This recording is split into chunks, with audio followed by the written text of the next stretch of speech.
네, 더불어민주당 이재명 대표의 단식 19일째인 어제 병원에 입원한 이재명 대표. 자, 이런 상황에서 검찰은 백현동 개발특혜 의혹과 또 쌍방울그룹 대북송금 의혹으로 두 번째 구속영장을 청구했죠. 핵심 쟁점은 뭔지, 또 체포동의안 표결은 언제 어떻게 이루어지게 되는 건지 김성훈 변호사와 함께 얘기 나눠보도록 하겠습니다. 변호사님 안녕하십니까? 안녕하세요. 예, 제가 앞서서 간단히 정리는 해드렸는데 일단 검찰이 구속영장을 청구하면서 적용한 혐의가 있지 않습니까? 크게 네 가지라고 들었는데 좀 자세히 정리해 주시죠. 네, 그중에서 이제 가장 골자를 이루는 거는 배임, 그리고 두 번째로는 제3자 뇌물죄입니다.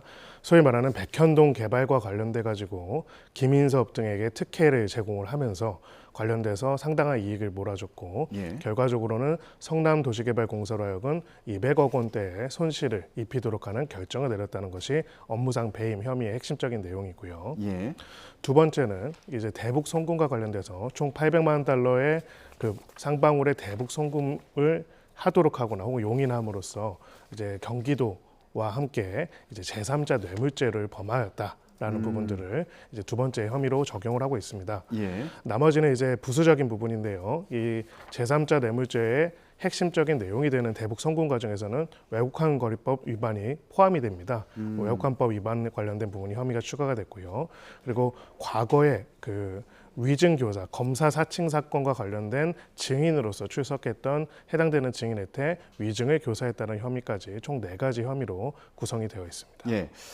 백현동 개발비리 의혹과 관련해서 배임 200억 원 혐의가 적용이 됐고, 그리고 쌍방울 대북송금 사건과 관련해서 제3자 뇌물 혐의와 외국환거래법 위반, 그리고 방금 말씀하셨던 것처럼 백현동 로비스트 측근에게 접근해서 검사 사칭 재판에서 유리한 증언을 해달라고 부탁한 것과 관련한 혐의가 적용이 됐다, 이렇게 설명해 주셨습니다. 자, 그러면 백현동 개발특혜 의혹 관련해서요. 이재명 대표가 성남시장일 때 민간업자에게 각종 특혜를 제공해서 개발이익을 몰아줬다, 이렇게 보는 건데, 이런 과정에서 결국에 성남시에 손해를 끼쳤다.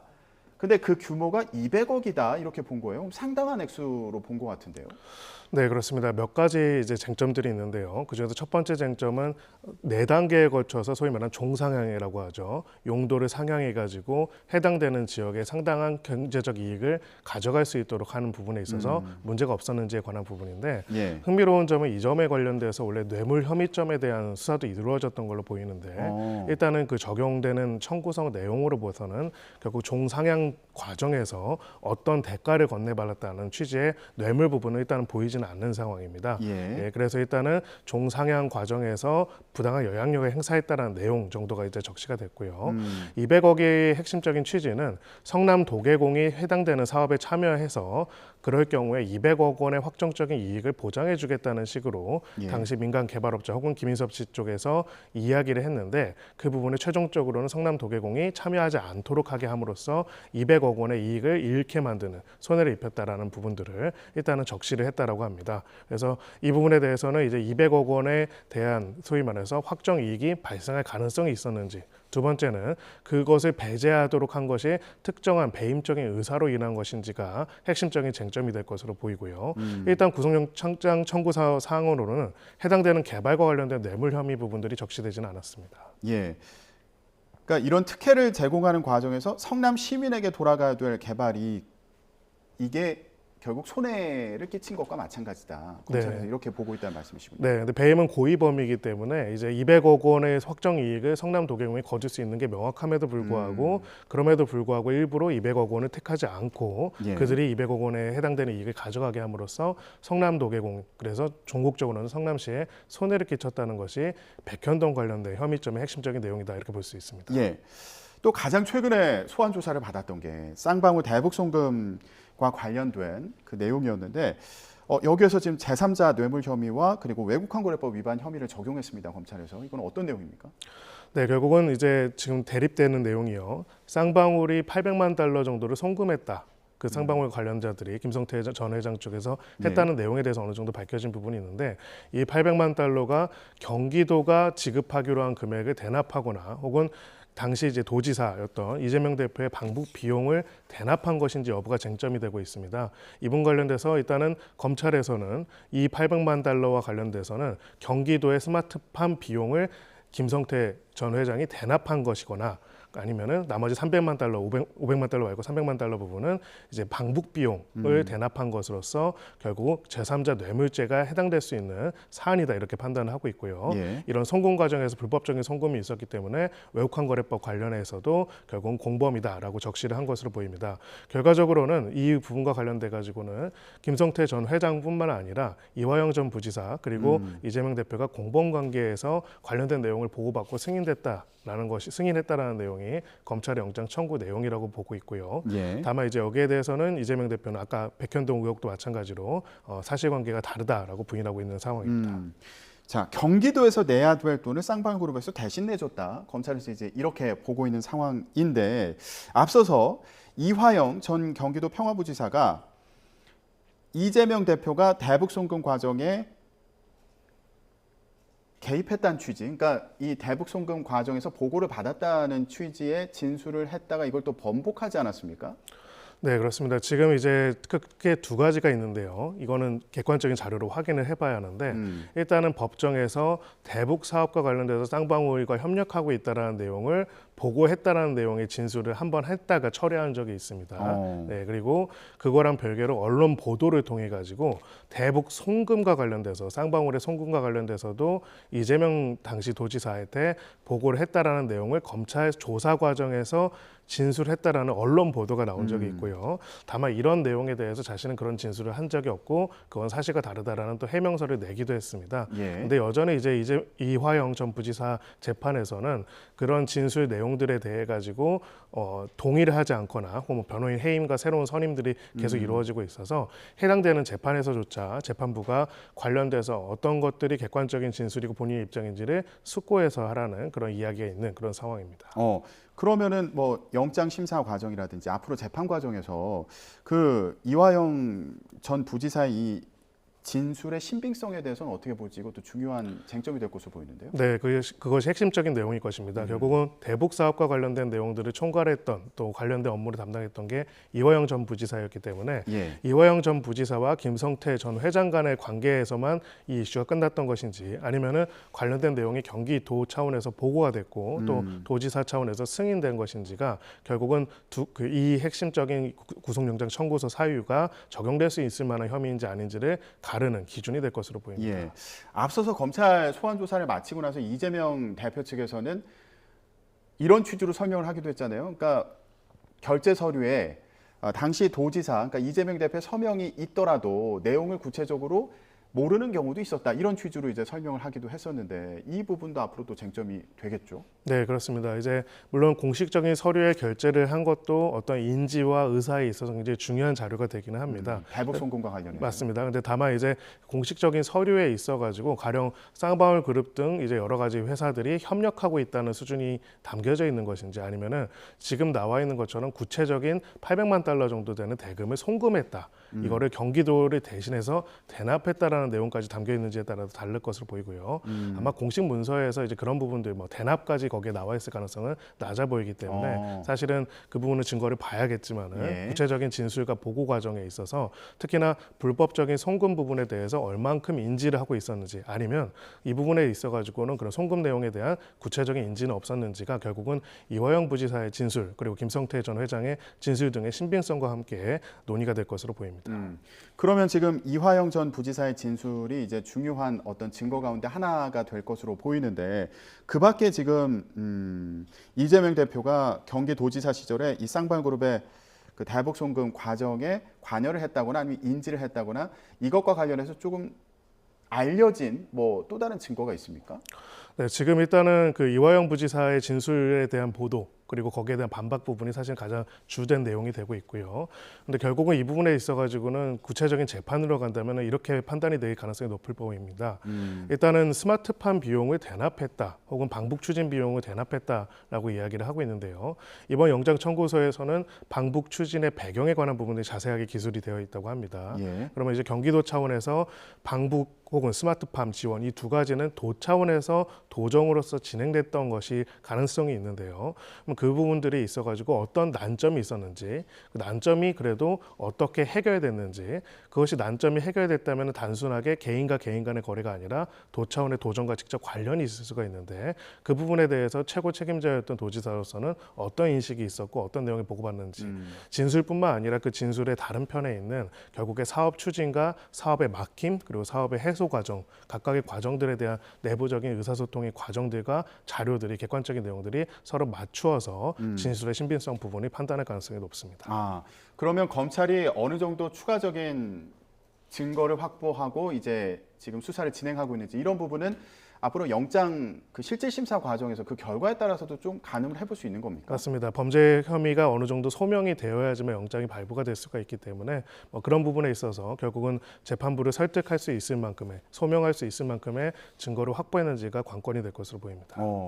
그런데 만약에 이재명 대표가 뭐 체포 동의안이 가결이 돼서 영장 실질 심사를 가게 된다라는 상황을 가정하고 얘기해 본다면, 지금 단식을 계속 이어가고 있는 상황이잖아요. 오늘로 이제 20일째 단식인 건데, 물론 어제 병원에 입원을 해서 응급처치를 하고, 하지만 또 단식을 이어간다고 하니까 그러면 체력적으로 굉장히 어려운 상황일 수 있을 텐데, 이런 것도 영장이 발부되는데 또 영향을 미칠 수 있는 거 아닙니까? 네, 법률적으로는 직접적인 영향이 없지만은 그래도 실무적으로는 상당한 영향은 있습니다. 왜냐하면 이제 도주 및 증거인멸의 가능성, 이런 부분들이 판단하거든요.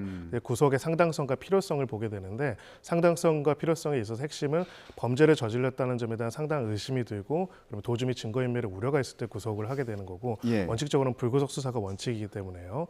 결국은 이제 구속의 필요성과 함께 구속으로 인해서 소위 말해서 당사자가 겪게 될 불이익이라든지 여러 가지 재반 상황들을 고려하게 됩니다. 그래서 고령이라든지 아니면 질병중이라든지 이런 부분들도 영장 실질 심사에서는 상당히 중요한 요소로 실무적으로는 작용하고 있습니다. 아, 그렇군요. 그러니까 영장 실질 심사를 받게 되더라도 여기에 좀 결과에 영향을 미치는 요소가 상당히 많은 그런 상황이라고 볼 수 있겠습니다. 자, 그러면 영장 실질 심사를 받으러 갈 수도 있고, 사실 이 구속영장이 그냥 폐기가 될 수도 있는 그런 상황인 거죠.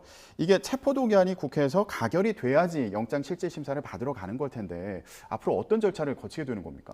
네, 일단은 영장 청구를 하게 되면은요, 해당되는 법원은 이제 오히려 다시 검찰에 관련돼서 소위 말하는 체포 동의안이라는 절차를 거치도록 하는 절차를 진행하게 됩니다. 그러면 이제 해당되는 중앙지검 그리고 대검을 거쳐가지고 최종적으로 국무총리에게 가게 되고요. 국무총리가 대통령한테 보고를 하게 되면 대통령이 재가를 하게 되고요. 예. 그러면 대통령이 재가한 체포 동의안 요청서가 국회의장에게 가게 됩니다. 그렇다면은 국회의장이 관련돼서 72시간 내에, 그리고 아까 말씀하신 것처럼 앞에 이루어지는 본회의 안에 24시간 안에 관련된 안건을 상정을 해야 하고요. 그러면 출석의원 과반, 그러니까 제적의원 과반 출석에 출석의원 과반의 결의로서 체포동의안 가결 여부를 결정할 수가 있습니다. 예, 이렇게 스케줄을 좀 따져봤더니 내일 본회의가 예정되어 있으니까 내일 보고를 하고 모레 표결하지 않을까, 이제 이게 유력하다, 국회에서도 이렇게 좀 전망하고 있는 것으로 보이는데, 혹시 일정이 좀 늦춰지면 이제 21일 날 보고를 하게 되고, 그리고 보니까 이게 72시간이 넘더라도 폐기되지는 않는다 그러더라고요. 네. 그러니까 뭐 25일 날 하거나 아니면 뭐 아예 추석 지나서 하는 거 아니냐, 뭐 이런 전망도 나오고 있습니다. 네, 근데 기본적으로 이제 체포동의안이라는 거는 아무래도 이제 구속의 필요성이 적어도 사법당국에서는, 그러니까 수사당국에서는 있다라고 판단해서 하는 거기 때문에 동의안 표결 자체를 과도하게 이제 미루는 것 자체가 사실 절차적으로 원래는 맞지는 않다 보니까 이제 그보다도 더 많이 미뤄지는 건 조금 이례적인 상황이 되지 않을까 이렇게 생각합니다. 아, 그렇군요. 네. 만약에 추석 이후로 미뤄지는 상황이 생긴다 그러면 이건 굉장히 좀 이례적인 상황으로. 그렇습니다. 예, 또 이거 가지고 어떤 논란이 나올 수도 있는 네. 그런 상황도 예상해 볼 수 있겠군요. 자, 그러면 만약에 체포동의안이 가결이 된다면 그때 지금 병원에 있지 않습니까, 이재명 대표가? 그럼 영장실질심사 어떻게 받는 겁니까? 네, 일단은 영장 실질 심사는 출석을 해야 하는 거고요. 다만 이제 건강상의 사유나 혹은 영장 실질 심사 자체를 포기하는 경우도 있는데 지금 상황상으로는 이런 수사 그리고 영장 청구 전체가 굉장히 부당하다라고 다투고 있는 상황이기 때문에 어떻게든 영장 실질 심사에는 출석을 해서 관련돼서 이 부분에 대한 부당성에 대해서 다툴 가능성이 굉장히 높아 보입니다.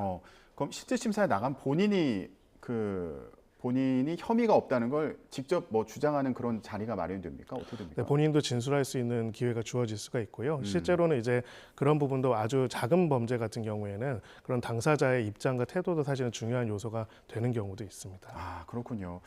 저희가 지금 체포동의안이 가결된 상황을 가정해서 혹시 어떻게 진행될지에 대해서 얘기를 하고 있는데 이거는 가정이라는 점을 다시 한번 말씀드리고요.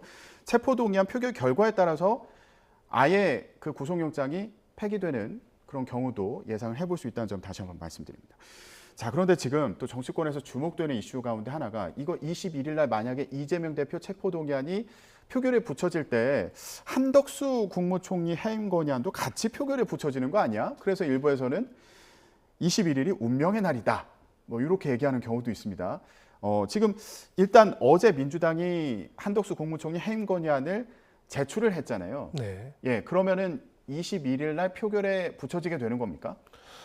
네, 기본적으로 이 부분에 대해서도 그 같이 본회의 표결 대상이기 때문에 같은 날짜에 표결이 이루어질 가능성을 배제할 수 없는 상황이고요. 다만 해임 건의안이기 때문에 해임 건의안이 이제 가결이 된다고 하더라도 그 부분에 있어가지고는 결국 대통령이 받아들이지 않을 가능성이 굉장히 높은 상황이 됐다 이렇게 볼 수는 있을 것 같습니다. 아, 그렇군요.